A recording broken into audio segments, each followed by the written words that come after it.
Cerita ini dimulai ketika sepasang suami istri sedang melakukan perjalanan ke kampung halamannya. Sebut saja nama mereka Bayu dan Julia. Karena perjalanan yang lumayan jauh, mereka berdua sering bermesraan di dalam mobil. Sialnya, karena terlalu ke bawah suasana, Bayu gak sadar.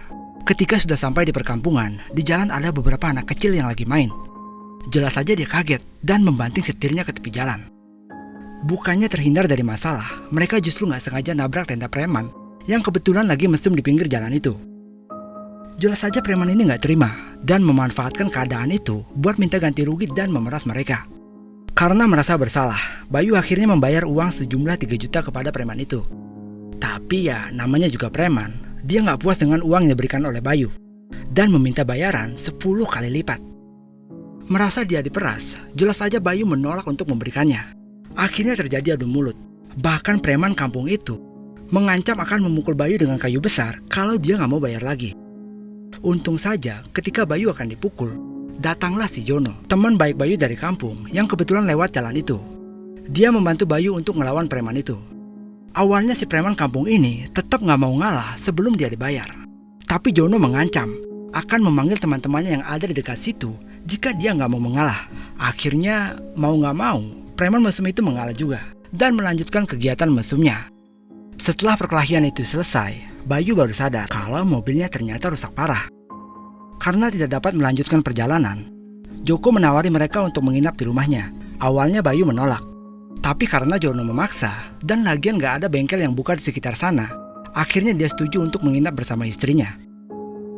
Sesampainya di rumah Jono, mereka diperlakukan seperti saudara sendiri, diberi makan dan minum sampai setengah mabuk. Ketika sudah larut malam, Bayu dan Julia masuk ke kamar. Dalam keadaan mabuk, Bayu mengajak istrinya untuk bercinta. Tapi akhirnya berakhir dengan kecewa. Saat mereka akan memulai untuk melakukannya, mereka baru teringat kalau Bayu sudah impoten. Penisnya tidak dapat lagi berfungsi dengan baik semenjak kecelakaan yang dialaminya beberapa bulan yang lalu. Berbagai usaha Julia sudah lakukan agar suaminya normal kembali, tapi semuanya sia-sia. Merasa tidak terpuaskan oleh suaminya, diam-diam Julia keluar dan mencoba untuk memuaskan dirinya sendiri. Saat melakukannya, gak sengaja Jono yang kebetulan lewat sana mengintipnya. Julia yang akhirnya sadar akan kehadiran Jono, seketika pergi berlari dari tempat itu dalam keadaan malu. Keesokan harinya, Jono bersikap seolah-olah gak terjadi apa-apa di malam sebelumnya. Dia memberi tahu Bayu dan Julia kalau mobil mereka masih belum bisa diperbaiki. Jono kembali menawari mereka untuk menginap 1 malam lagi. Karena gak ada pilihan lain, akhirnya mereka melanjutkan menginap di rumah Jono. Malam harinya mereka bertiga kembali makan dan minum. Bayu terlihat mabuk berat malam itu dan lebih dulu meninggalkan Julia dan Jono di luar. Awalnya Julia dan Jono terlihat mengobrol dengan sangat akrab. Walaupun Jono sebenarnya adalah pria yang tampan dan menarik, dia gak mau terbawa suasana. Julia akhirnya meminta izin kepada Jono buat mandi. Enggak disangka, Jono yang dari awal memang sudah tertarik dengan kecantikan Julia, diam-diam mengikuti dan mengintip ketika Julia sedang mandi. Enggak lama kemudian, Bayu yang sudah sadar pergi ke toilet dan memergoki Jono. Jelas saja Jono langsung meminta maaf kepada Bayu karena mengira dia akan marah besar. Enggak disangka, Bayu justru menawari sesuatu yang benar-benar di luar dugaannya. Bayu meminta Jono buat nidurin istrinya sendiri. Bayu cerita sama Jono kalau dia sudah impoten dan tidak bisa lagi menghasilkan keturunan. Sementara keluarganya juga mengancam dia kalau nggak segera memiliki keturunan, maka semua warisannya di kampung akan diberikan kepada saudaranya. Walaupun Jono sangat tertarik pada Julia, dia bersikeras menolak dengan alasan nggak mau merusak pertemanan mereka. Bayu tetap memaksa, dan dia juga menawari Jono uang sejumlah 100 juta jika dia berhasil menghamili istrinya. Jono akhirnya setuju. Bayu hanya berpesan kepada Jono agar tidak menggunakan perasaan saat melakukannya.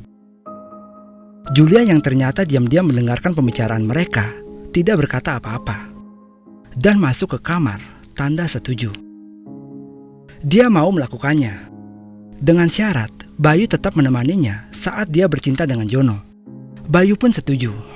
Mereka bertiga akhirnya masuk ke kamar bersama-sama.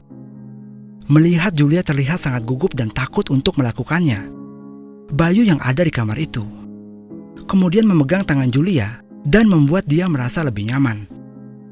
Lama-kelamaan, rasa gugup Julia menghilang. Dia justru terbawa suasana dan mengalami orgasme. Keesokan harinya mereka beraktivitas seperti biasa, walaupun keadaan jadi agak canggung. Gawatnya, ketika Bayu pergi ke pasar dan tidak ada di rumah, Jono merayu Julia lagi dan mengajaknya bercinta tanpa sepengetahuan Bayu. Awalnya Julia menolak, karena Jono terus memaksanya. Akhirnya Julia pasrah, dan justru akhirnya dia malah menikmatinya. Saat Bayu pulang dari pasar, dia memergoki mereka berdua sedang bercinta. Walaupun dia merasa sangat cemburu, Bayu gak berbuat apa-apa. Dia sadar, semua itu adalah kesalahan dan kemauannya sendiri. Tiba-tiba saja hal yang gak terduga terjadi. Saat mereka sedang bercinta, tiba-tiba saja preman kampung yang beberapa hari lalu ditabrak Bayu datang bersama temannya dan memfoto mereka saat sedang bercinta. Berkali-kali Jono mencoba untuk merebut kamera preman kampung itu, tapi usahanya gagal. Mereka bahkan memukuli Jono karena mencoba melawan, dan juga mencoba buat memperkosa Julia. Karena usahanya gagal, mereka mencoba memeras Jono dan meminta uang sebanyak 300 juta. Jika tidak, mereka mengancam menyebarkan foto mesum mereka ke internet. Bayu yang ada di sana kemudian mencoba membantu dan bernegosiasi dengan mereka. Akhirnya Bayu sepakat untuk bayar 300 juta, tapi dia minta waktu beberapa hari untuk mengumpulkannya. Sebagai gantinya, kedua preman itu membawa Julia ke rumah mereka sebagai jaminan. Mereka berjanji kepada Bayu akan menjaga Julia dengan baik. Dan tololnya, Bayu percaya gitu aja sama mereka. Tiba di rumah preman itu, Julia malah dipakai bergilir secara paksa sama mereka. Parahnya, istri preman yang mengetahui kejadian itu tidak melarang, tapi justru membantu kelakuan bejat suaminya. 13 hari berlalu, Bayu akhirnya datang dan membawa uang untuk menebus istrinya. Julia merahasiakan apa yang terjadi di sana. Mereka pun pulang seolah-olah gak terjadi apa-apa. Beberapa minggu kemudian, Julia mulai muntah-muntah. Bayu curiga jika dia hamil dan membawanya ke dokter. Benar saja, dokter ngasih tahu mereka kalau Julia hamil. Mereka berdua sangat senang, tapi itu hanya sementara. Saat Bayu keluar membeli obat, dokter mengatakan kepada Julia, selain hamil, dia juga menderita penyakit kelamin yang tidak bisa disembuhkan. Dan jika dia melahirkan, maka bayinya pasti akan cacat. Julia sangat terpukul. Dia takut dan malu menceritakan hal itu kepada suaminya. Akhirnya, Julia memutuskan menggugurkan sendiri kandungannya di kamar mandi. Tapi Bayu memergokinya. Mau gak mau, Julia akhirnya menceritakan semuanya. Bayu benar-benar marah mendengarnya. Tanpa pikir panjang, dia langsung balas dendam dan pergi ke rumah preman kampung itu dengan membawa senapan api. Bayu berhasil membuat preman-preman itu ketakutan. Walaupun mereka sudah minta maaf berkali-kali, Bayu yang sudah terlanjur terbakar emosi tetap memukuli mereka.